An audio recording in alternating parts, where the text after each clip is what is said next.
Welcome to Sara Accountancy Study. Well, students, I hope you are staying well at your home and you are watching the video which are giving you the required knowledge of the accountancy for your enhancing the knowledge of accountancy. आज मैं 5वां video जारी कर रहा हूं आपके लिए, जिसमें आप financial statements of non profit organisations अर्थात accounts of non profit organisation का सबसे important part income and expenditure account के स्पेसिमेन को समझेंगे। आप इनकम एंड एक्सपेंडिचर अकाउंट जब बनाने जाते हैं तो आपके मन में ये सदा रहता है कि कैसे बनाया जाए। तो जैसा कि मैंने लास्ट वीडियोस में कह चुका है कि accounts of non profit organisations में दो मुख्य भाग होते हैं, एक रिसिप्ट एंड पेमेंट अकाउंट्स और दूसरा इनकम एंड एक्सपेंडिचर अकाउंट। दोनों ही अकाउंट्स टी फॉर्म में बनता है। आपने 11th क्लास में लेजर अकाउंट्स बनाए हैं, प्रॉफिट लॉस अकाउंट बनाए हैं, ये सभी टी फॉर्म साइज में बने हैं। टी फॉर्म प्रारूप ही होता है इनकम एंड एक्सपेंडिचर अकाउंट का। तो जब आप इनकम एंड एक्सपेंडिचर अकाउंट बनाएंगे तो सबसे पहले इसके फॉर्मेट आप बनाएंगे।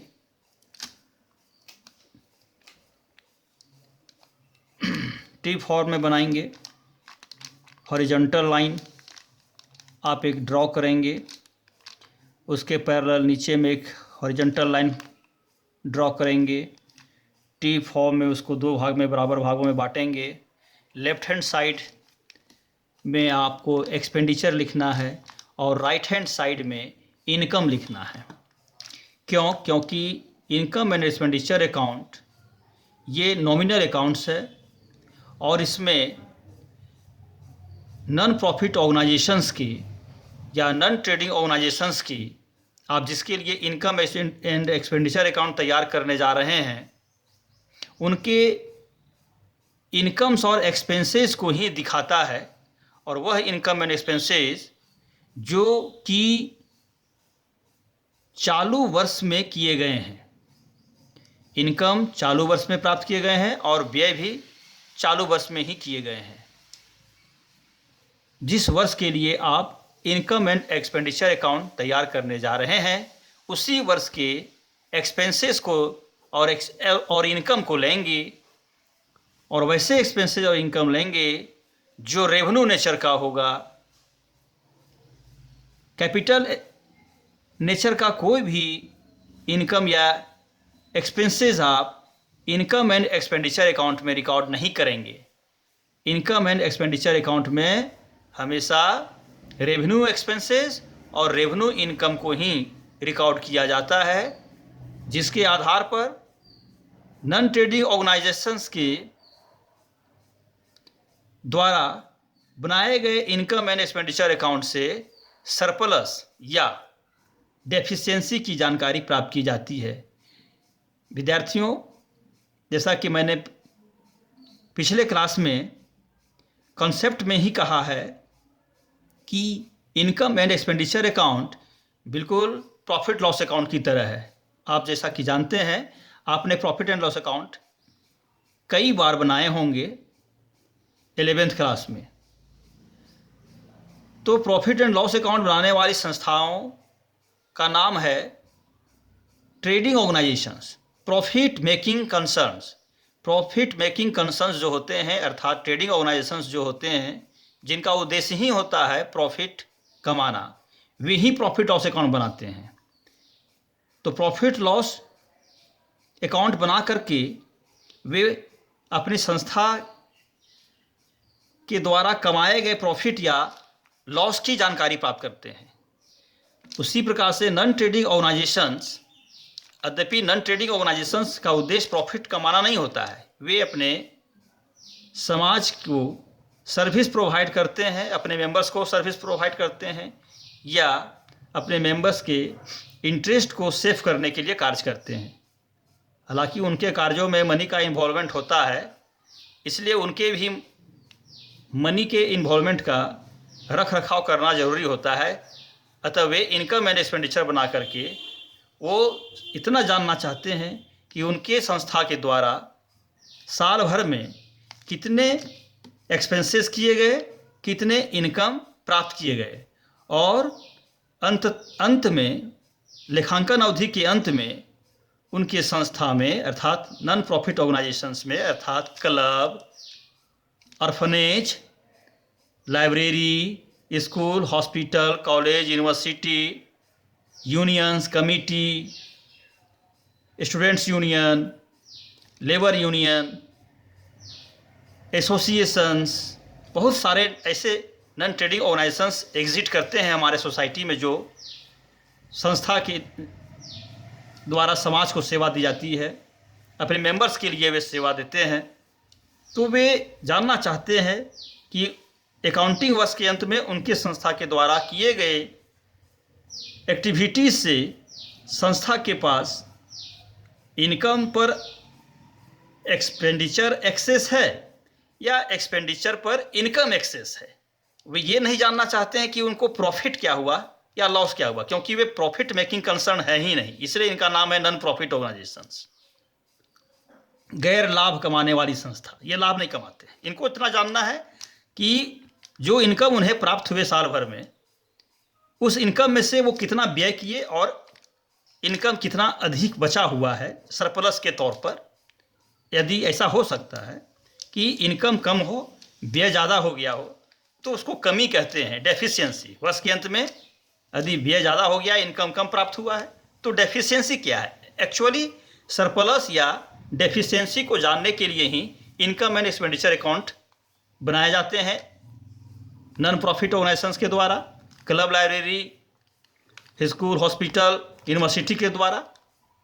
तो विद्यार्थीगण, फिर से मैं आपको बताता हूं कि जब आपको इनकम एंड एक्सपेंडिचर अकाउंट बनाने हैं तो सर्वप्रथम आप टी फॉर्म में आप फॉर्मेट बनाएंगे और लेफ्ट हैंड साइड में संस्था के सारे रेवेन्यू एक्सपेंसेस को लिखेंगे। ठीक उसी प्रकार से जैसे आप प्रॉफिट लॉस अकाउंट्स के डेबिट साइड में सारे एक्सपेंसेस को लिखते थे, लॉसेस को लिखते थे, तो इनकम एक्सपेंडिचर अकाउंट के लेफ्ट हैंड साइड में एक्सपेंडिचर्स कॉलम होगा और राइट हैंड साइड में इनकम कॉलम होगा। डबल एंट्री सिस्टम के गोल्डन रूल, नॉमिनल अकाउंट्स का गोल्डन रूल के आधार पर कि debit all expenses losses and credit all income and gains. तो संस्था के जितने भी एक्सपेंसेस होंगे, लॉसेस होंगे, वो एक्सपेंडिचर लेफ्ट हैंड साइड में आप रिकॉर्ड करेंगे और जितने उसके इनकम्स और गेंस होंगे वो इनकम साइड में अर्थात क्रेडिट साइड में, राइट हैंड साइड में रिकॉर्ड करेंगे। मैं एक चीज़ बता देना चाहता हूँ, सबसे बहुत महत्वपूर्ण बात, कि आप जब इनकम एक्सपेंडिचर अकाउंट बना रहे हैं तो आपको इन्फॉर्मेशन जो मिला है, क्वेश्चन में इन्फॉर्मेशन दिए रहते हैं, वो इन्फॉर्मेशन में से आपको रेवेन्यू एक्सपेंसेस और रेवेन्यू इनकम ही ज्ञात करना है, क्योंकि इनकम एक्सपेंडिचर में सिर्फ रेवेन्यू एक्सपेंसेस और रेवेन्यू इनकम का ही रिकॉर्डिंग करते हैं। कैपिटल एक्सपेंसेस, कैपिटल इनकम को आप इनकम एंड एक्सपेंडिचर अकाउंट में जगह नहीं देंगे, क्योंकि कैपिटल इनकम और कैपिटल एक्सपेंडिचर को दिखाने के लिए हम बैलेंस शीट अलग से बनाते हैं। तो आइए फिर से समझें, इनकम एक्सपेंडिचर अकाउंट में सारे रेवेन्यू एक्सपेंसेस को आप expenditure side left hand side में लिखेंगे और सारे रेवेन्यू इनकम्स को आप इनकम साइड में राइट हैंड साइड में एंट्री करेंगे। कुछ रेवेन्यू एक्सपेंसेस का नाम मैं आपको बता देता हूं, जिसको जानना आपके लिए ज़रूरी है। रेवेन्यू एक्सपेंसेस में किसी संस्था में, खास करके नॉन प्रॉफिट ऑर्गेनाइजेशंस में हो सकता है salary, fees, rent, insurance, repairs, printing and stationery, postage, newspapers, magazines, advertisements, charity, entertainment expenses, honorarium, maintenance, audit fees, municipal tax, bar expenses, bar purchase, wages, ये सारे आप देख रहे हैं, ये रेवेन्यू एक्सपेंसेस के तौर पर कंसीडर किए जाते हैं। इसलिए इनकम एक्सपेंडिचर अकाउंट के एक्सपेंडिचर साइड में, लेफ्ट हैंड साइड में आप रिकॉर्ड करेंगे।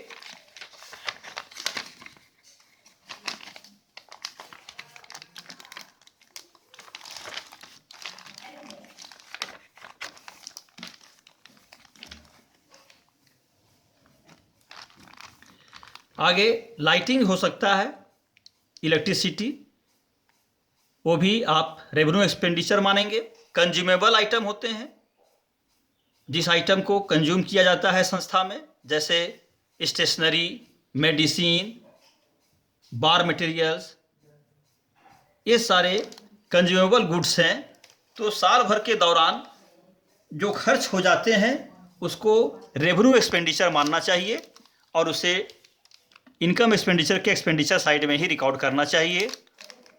आपको एक चीज़ बता देता हूँ कि कंज्यूमेबल गुड्स आप जो एक्सपेंडिचर साइड में लिखेंगे उस संबंध में इंफॉर्मेशन में बहुत सारे इंफॉर्मेशन दिए जा सकते हैं। जैसे कंज्यूमेबल गुड्स का डायरेक्ट नहीं लिखा रहेगा कि कंज्यूम ड्यूरिंग द ईयर, लेकिन कंज्यूमेबल गुड्स के बारे में आपको ओपनिंग स्टॉक दिया रहेगा। हो सकता है साल भर के दौरान क्या परचेज किया गया वो भी दिया जा सकता है। कंज्यूमेबल गुड्स के क्रेडिटर्स भी हो सकते हैं, ओपनिंग क्रेडिटर, क्लोजिंग क्रेडिटर हो सकते हैं। कंज्यूमेबल गुड्स के बारे में एडवांस पेमेंट भी हो सकता है। कंज्यूमेबल गुड्स का स्टॉक, क्लोजिंग स्टॉक भी हो सकता है। तो उसमें से कंज्यूमेबल गुड्स जो साल भर के दौरान कंज्यूम किया गया उसको निकालना इम्पोर्टेंट होता है। वह वर्किंग नोट में करके आप दिखा सकते हैं और ज्ञात कर सकते हैं कि साल भर के दौरान कंज्यूमेबल गुड्स का कितना भाग कंज्यूम किया गया, जिसको इनकम एक्सपेंडिचर के एक्सपेंडिचर साइड में रिकॉर्ड करना चाहिए। तो मैं इसी में एक्सपेंडिचर साइड में ही बता देना चाहता हूं आप लोग को कि कंज्यूमेबल गुड्स का कौन सा भाग एक्सपेंडिचर साइड में दिखाना है। इसके लिए आप कैलकुलेशन इस प्रकार करेंगे। सपोज कीजिए कि कंज्यूमेबल गुड्स निकालना है हमको स्टेशनरी का, कंज्यूमेबल स्टेशनरी कि साल भर में कितना स्टेशनरी लाइब्रेरी में या यूनिवर्सिटीज़ में या क्लब में प्रयोग किया गया, जिसको रेवेन्यू एक्सपेंडिचर मानना है। तो उसको ज्ञात करने के लिए आप सर्वप्रथम क्या करेंगे कि स्टेशनरी का ओपनिंग स्टॉक लेंगे। उस ओपनिंग स्टॉक ऑफ स्टेशनरी में आप ऐड करेंगे purchase during the year. Stationery जो परचेज हुआ है साल भर के दौरान उसको आप ऐड कर देंगे। फिर यदि स्टेशनरी का क्रेडिटर्स दिया हुआ है, बिगिनिंग क्रेडिटर्स, ओपनिंग क्रेडिटर्स, तो उसको लेस कर देंगे। उसी में यदि क्लोजिंग क्रेडिटर दिया हुआ है स्टेशनरी का तो उसको ऐड कर देंगे। यदि स्टेशनरी का लास्ट ईयर में एडवांस पेमेंट किया गया है तो उसको ऐड कर देंगे। यदि स्टेशनरी का करेंट ईयर में, जिस वर्ष के लिए आप बना रहे हैं इनकम एक्सपेंडिचर अकाउंट, यदि स्टेशनरी का करेंट ईयर में आपने एडवांस पेमेंट कर दिया है अगले वर्ष के लिए तो उसको लेस कर देंगे। फिर अंत में आपका क्लोजिंग स्टॉक ऑफ स्टेशनरी को लेस कर देंगे। तो बहुत सारे आपने देखा कि consumable stationery for the year निकालने के लिए आप दिए गए सूचनाओं में से, इंफॉर्मेशन में से बहुत को प्लस करना पड़ा और बहुत को माइनस करना पड़ा और फाइनली आप कंज्यूमेबल स्टेशनरी साल भर के लिए प्राप्त किया। तो कंज्यूमेबल स्टेशनरी के आधार पर ही आप कंज्यूमेबल बार एक्सपेंसेस, कंज्यूमेबल मेडिसिन निकाल सकते हैं, जो कि इन्फॉर्मेशन क्वेश्चन में दिया रहता है। बहुत इंपॉर्टेंट है इसका कैलकुलेशन। वर्किंग नोट में दिखा सकते हैं या डायरेक्ट आप इनकम एक्सपेंडिचर के एक्सपेंडिचर साइड में ही करके आप final outer column, amount column में लिख सकते हैं consumable item during the year as revenue expenditure, right. Next, आपने इंफॉर्मेशन से सारे रेवेन्यू एक्सपेंसेस को छांट करके एक्सपेंडिचर साइड में जब आपने एंट्री कर दिया तो अब आप इनकम साइड में आइए और इनकम साइड में आप देखिए कि प्रश्न में संस्था के लिए रेवेन्यू इनकम साल भर में क्या प्राप्त हुआ, वो भी करेंट ईयर का इनकम, पिछले वर्ष का इनकम और अगले वर्ष का इनकम आपको इनकम एक्सपेंडिचर अकाउंट में रिकॉर्ड नहीं करना है। यदि ऐसा है तो उसको या तो ऐड कर देंगे या तो लेस कर देंगे।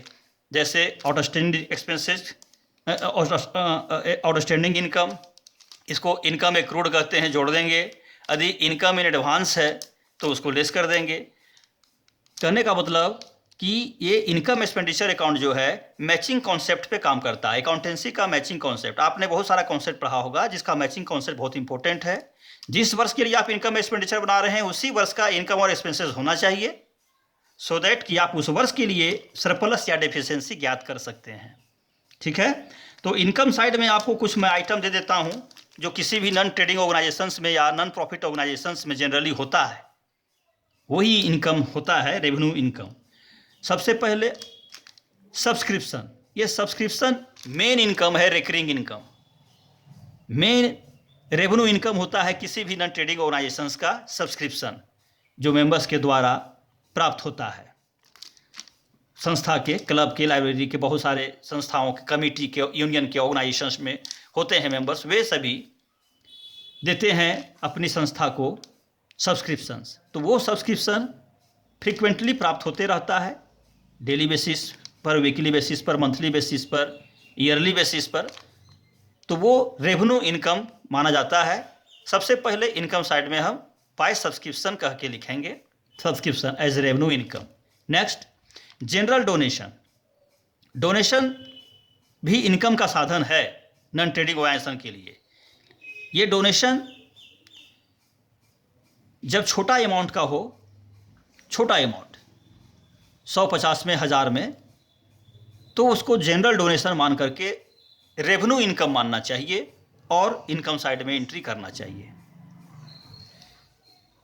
उसी प्रकार से ग्रांट, यदि जनरल ग्रांट है, डोनेशन की तरह ही ग्रांट मिलता है संस्था को, सरकार देती है, राज्य सरकार, केंद्र सरकार, लोकल अथॉरिटी क्लब को, लाइब्रेरी को। आपके शहर में गली मोहल्लों में देखें होंगे, क्लब होता है, लाइब्रेरी होता है, अनाथालय, ऑर्फनेज होता है, स्कूल कॉलेज होते हैं।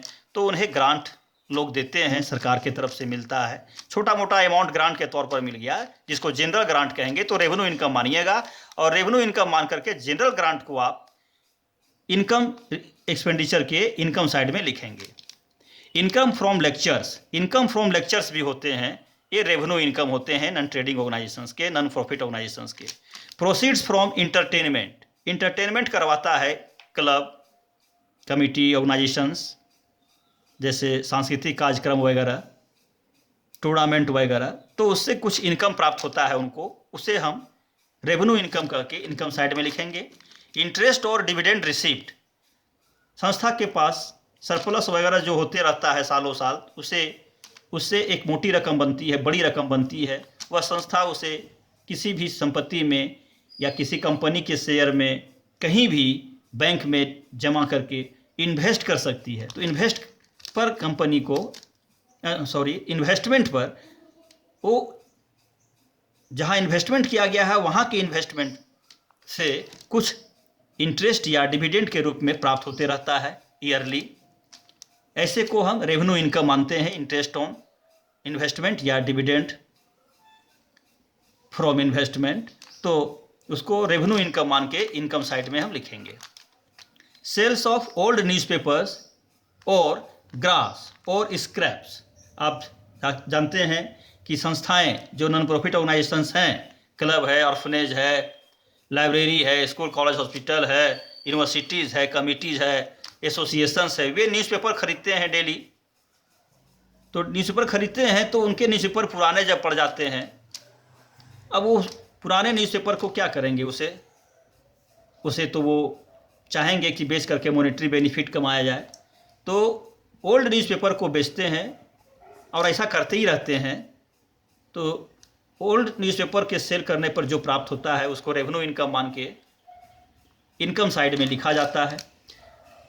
आप जानते हैं कि क्लब का, लाइब्रेरी का, ऑर्फनेज का, ऑर्गेनाइजेशंस का, कमिटी का बड़ा बड़ा कैंपस भी होता है। यदि उनका अपना बिल्डिंग है तो कैंपस होता है उनका, और उनके कैंपस में घास वगैरह निकल आते हैं। वह घास पशुओं के चारा के काम में आता है। जो पशुपालन करते हैं उसे घास की आवश्यकता होती है।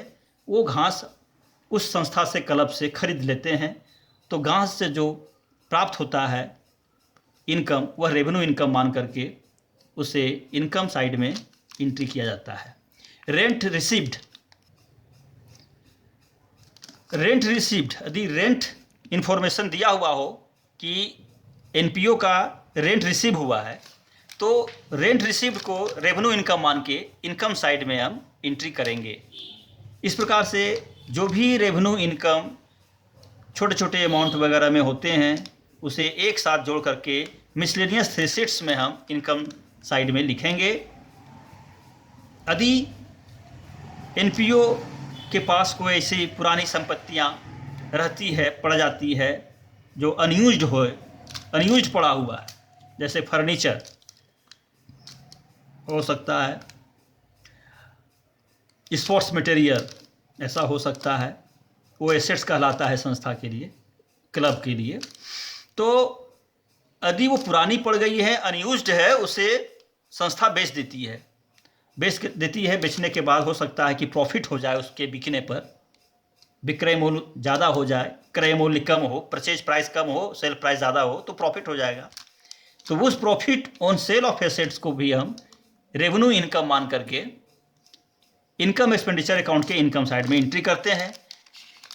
इस प्रकार आप जब दिए गए इन्फॉर्मेशन में से रेवेन्यू एक्सपेंसेज, रेवेन्यू इनकम का एंट्री आप कर लेते हैं इनकम एक्सपेंडिचर अकाउंट में, उसके बाद अंत में आप उस इनकम एंड एक्सपेंडिचर अकाउंट को क्लोज करते हैं अर्थात आप यह जानने का कोशिश करते हैं कि वेयर देयर इज डिफरेंस।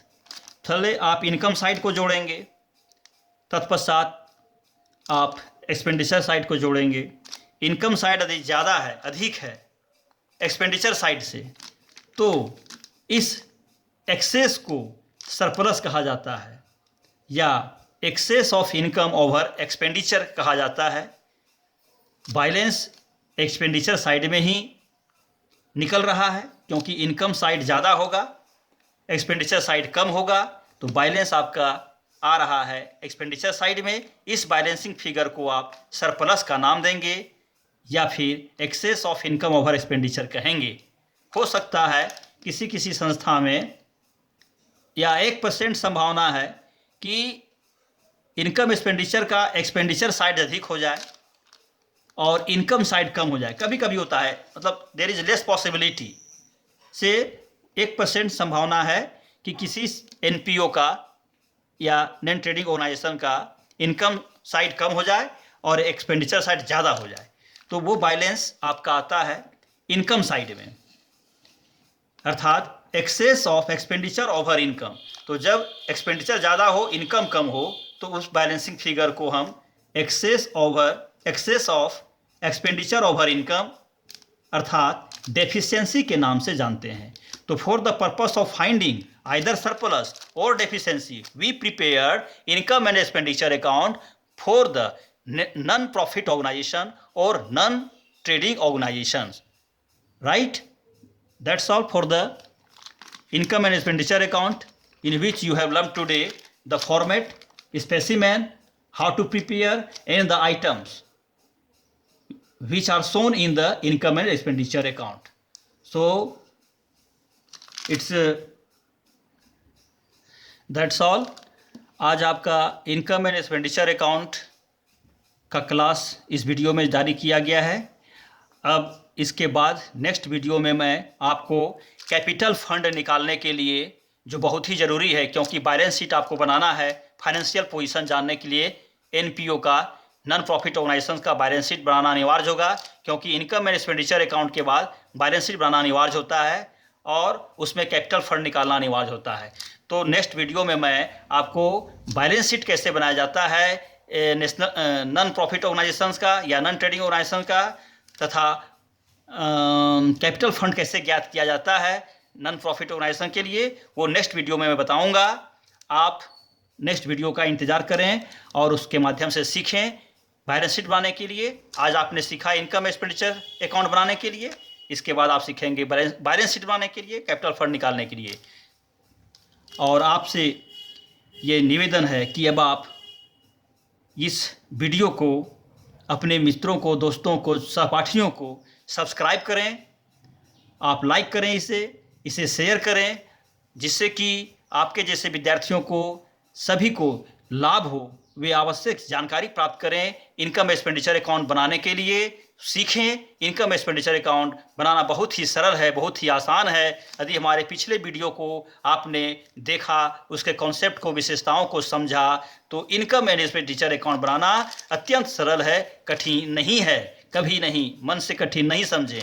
बस आप स्पेसिमेन को ध्यान दें और इसी के आधार पर आप ज्ञान प्राप्त करें। अपने दोस्तों मित्रों को शेयर करें, इस वीडियो को लाइक करें और सब्सक्राइब करें। ये मत भूलिएगा कि आपको सब्सक्राइब करना ही करना है। That's all. Thank you.